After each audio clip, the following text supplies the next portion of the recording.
Marisa Benavista at syempre ang ating kasama na si Miss Josie Musa. Magandang umaga sa inyo. Magandang umaga. Oo.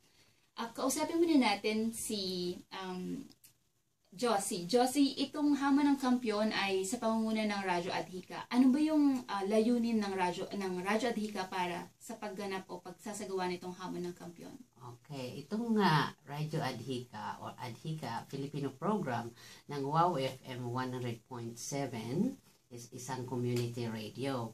So kami pong mga broadcasters doon ay lahat volunteers. Okay, so under the community radio. Ito naman na Hamon na sa Kampiyon ay dati na pong ginagawa ito sa Pilipinas. Matagal na. Kaya ni-revive natin dito sa Australia. Ilang taon na ito sa Australia? Dito.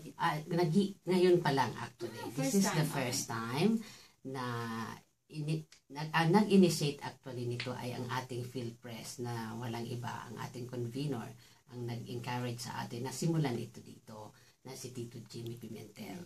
Okay?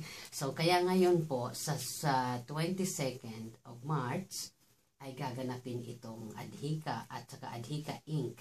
Pinagsama natin na activity para doon sa 4th anniversary ng Adhika Inc. din.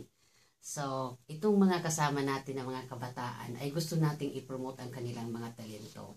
So, hindi naman actually lagi na lang tayong kukuha sa Philippines ng mga singers natin. Dahil maraming magagaling dito. Dito ang kabataan natin ay talagang magagaling. Kaya andito sila ngayon.